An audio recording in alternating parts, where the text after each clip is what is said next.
Hey everyone. I'm sure we can all relate to that feeling of, you know, always being busy, always rushing, like there's just not enough time in the day. And lately, there's been a lot of buzz about finding that work-life balance, especially with all the talk about a 4-day work week. Yeah.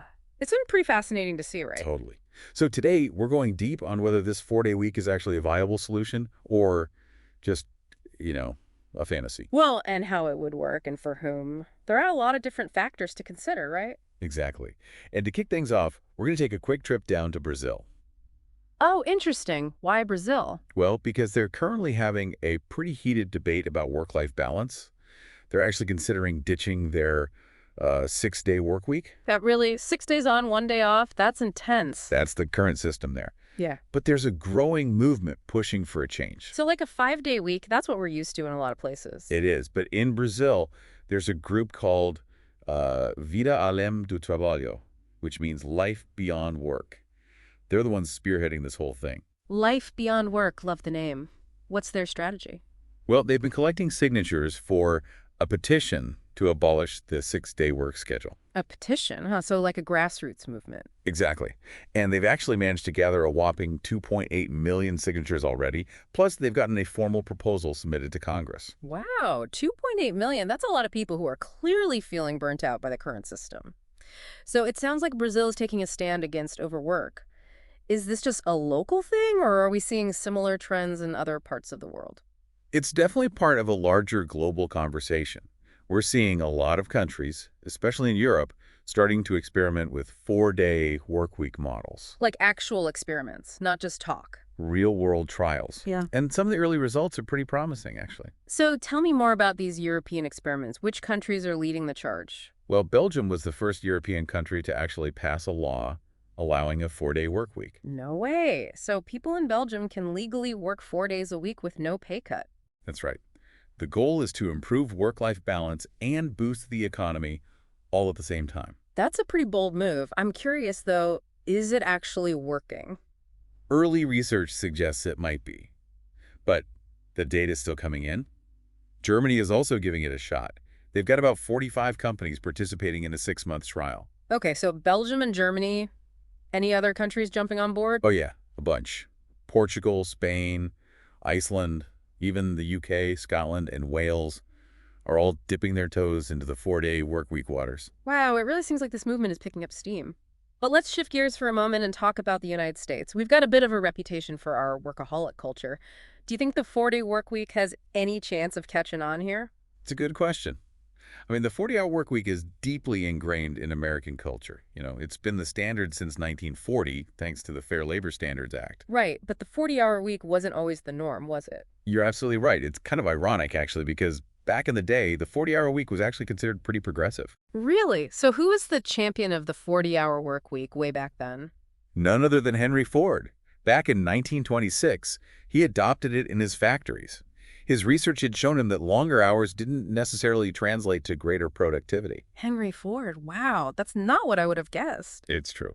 But fast forward to today, and things have, well, definitely changed a bit. Technology has blurred the lines between work and personal life. We're constantly connected. It's like we're always on, right? Always checking emails, answering messages, and that can lead to burnout pretty quickly. Absolutely. So the question is, are there any viable alternatives to the 40-hour work week that are gaining traction in the U.S., or are we stuck in this endless loop of overwork? Well, there are a few options that are being explored. Flex time, the compressed work week, and of course the 32-hour work week. Each has its own pros and cons. Okay, so flex time, compressed work week, and the 32-hour week. Those are the main contenders, huh? Let's break those down a little bit. Flex time, what's the gist of that? Flex time is all about giving employees more control over their work schedule. It often involves flexible hours and remote work options. It's about focusing on results, not just clocking in and out. So it's about having more freedom and flexibility, right? But you're still essentially working the same number of hours. Yeah, that's one of the trade-offs. What about the compressed work week? Have you ever tried that one? I haven't personally, but I know people who swear by it. What's the appeal? Well, it's about squeezing those 40 hours into fewer days. So instead of 5 8-hour days, you might work 4 10-hour days, giving you a 3-day weekend. That 3-day weekend sounds pretty tempting. But what about the 32-hour work week? Isn't that the ultimate dream for many? Yeah, the 32-hour work week is like the holy grail for a lot of people. The idea is to work 4 8-hour days but still get paid for a full-time 40-hour week. I mean, who wouldn't want that? An extra day off, more time for family, hobbies, you name it. But let's move beyond the nitty-gritty of how we structure our work week and talk about the bigger picture here. Why are we working so much in the first place? What's the end goal? That's a profound question, and it leads us to the work of a sociologist named Domenico De Masi. Okay, Domenico De Masi. I'm intrigued. Tell me more about his perspective.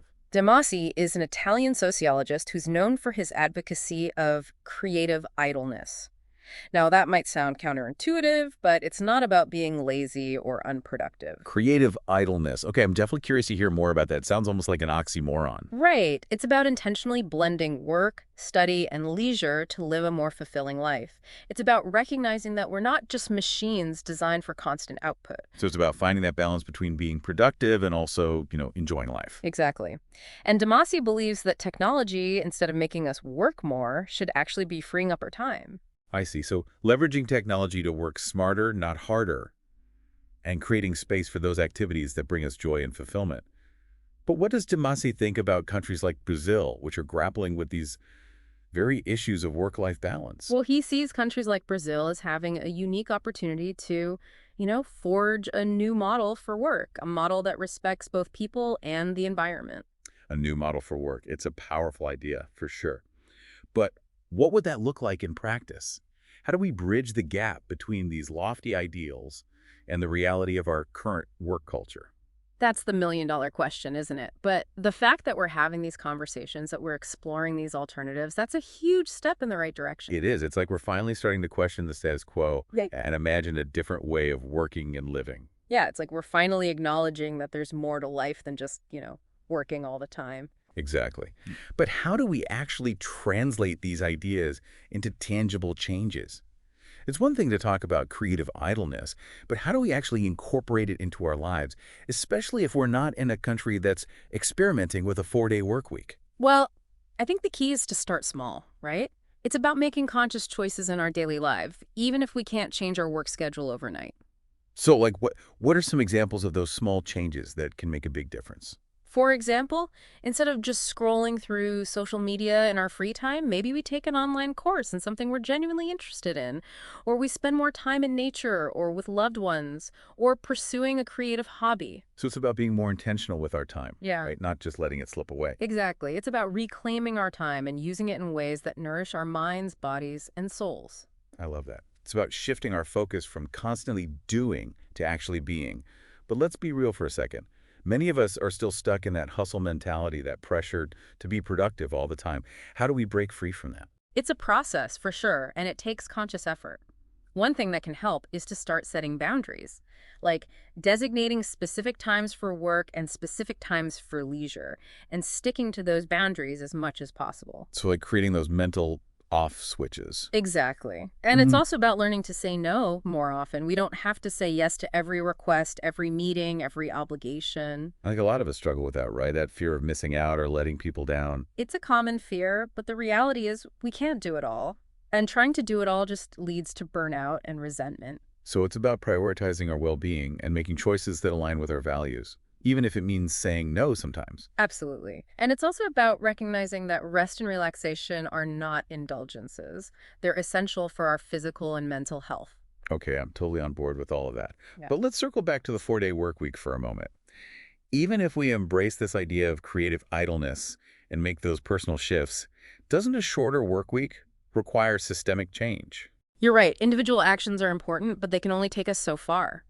We need systemic change to make a 4-day work week a reality for the majority of people. So what needs to happen at a larger scale? What role do governments and businesses need to play? Well, governments can create incentives for businesses to adopt shorter workweek models, right? They can also fund pilot programs to gather data and demonstrate the feasibility and benefits. So it's about creating a supportive environment and showing that it can actually work. Exactly.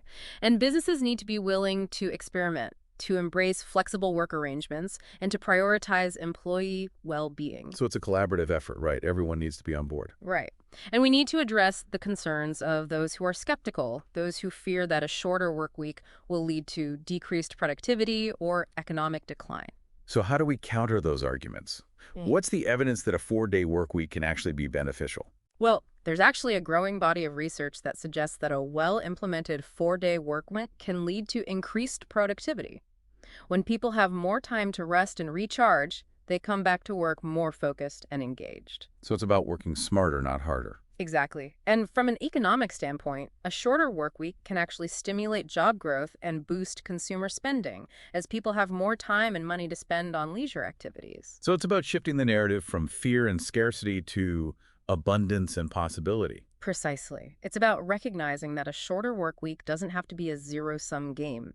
It can actually be a win-win for both employers and employees. I love that perspective. It's about moving beyond the limitations of our current thinking and envisioning a future where work and life are more harmoniously integrated. Absolutely. And we're already seeing real-world examples of this happening. Like Iceland conducted large-scale trials of a 4-day work week, and the results were overwhelmingly positive. So it's not just a pipe dream. It's something that's been tested and proven to work. Exactly, and more companies are starting to realize that a happier, more balanced workforce is ultimately a more productive and innovative one. It's exciting to see how this movement is gaining momentum.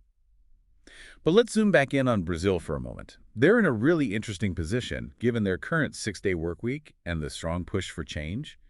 Do you think they have the potential to become a leader in this movement? I think they absolutely do. Brazil is at a crossroads, and they have the opportunity to create a new model for work that prioritizes both people and the planet. It's amazing how a grassroots movement like VAT can spark a national conversation and potentially lead to such significant changes. It really shows the power of collective action, right? It does. But let's be realistic. Implementing a 4-day work week on a national scale is no easy feat. What are some of the key challenges that Brazil, or any country for that matter, might face in making this transition? Well, one of the biggest challenges is addressing the concerns about potential job losses. Some people fear that if everyone works less, there will be fewer jobs to go around. So it's about finding ways to ensure that a shorter work week doesn't lead to unemployment. Exactly. And one way to do that is to focus on job sharing and other creative solutions that allow people to work less without sacrificing overall productivity. So it's about thinking outside the box and finding innovative ways to make it work. Right. And another challenge is ensuring fairness and equity in implementation. We need to make sure that everyone benefits from a shorter work week, not just certain segments of the population. So it's about creating a system that works for everyone, not just the privileged few. Absolutely. And that requires careful planning and consideration of the needs of different industries and demographics. So it's complex, but not impossible. Exactly. It's a challenge, but it's a challenge worth tackling. Because ultimately, it's about creating a world where work is more humane, more sustainable, and more aligned with our values. Well said. And as we wrap up this part of our deep dive, I'm curious to hear your final thoughts. What's the key takeaway you want to leave our listeners with? I think the biggest takeaway is that this isn't just about, working less. It's about fundamentally changing our relationship with work. So it's a mindset shift more than anything. Exactly. It's about recognizing that our worth as human beings is not solely determined by our productivity or our economic output. It's about reclaiming our time and our energy and investing it in things that truly matter to us. Right. And that might look different for everyone. For some people, it might mean spending more time with family and friends. For others, it might mean pursuing a passion or a creative endeavor, or simply taking more time for rest and relaxation. It's about finding that balance, that sweet spot where we can contribute to the world in meaningful ways without sacrificing our well-being in the process. Exactly. And I think that's a vision worth striving for, don't you? Absolutely. So if you're feeling inspired to learn more about the 4-day work week and explore these ideas further, we highly recommend checking out 4-Day Week Glover's website. They got a ton of resources, research reports, case studies, all sorts of stuff. Yeah, it's a great place to start. And for those of you who are already experimenting with a shorter work week or incorporating creative idleness into your lives, we'd love to hear from you. Share your experiences in the comments below. Let's keep this conversation going. Yes, because the future of work is something we're all creating together. And who knows? Maybe someday we'll all be enjoying those 3-day weekends and living a little more creatively idle. Here's to hoping. Cheers to that. Thanks for joining us on this deep dive into the 4-day work week. Until next time, keep learning, keep questioning, and keep striving for that balance.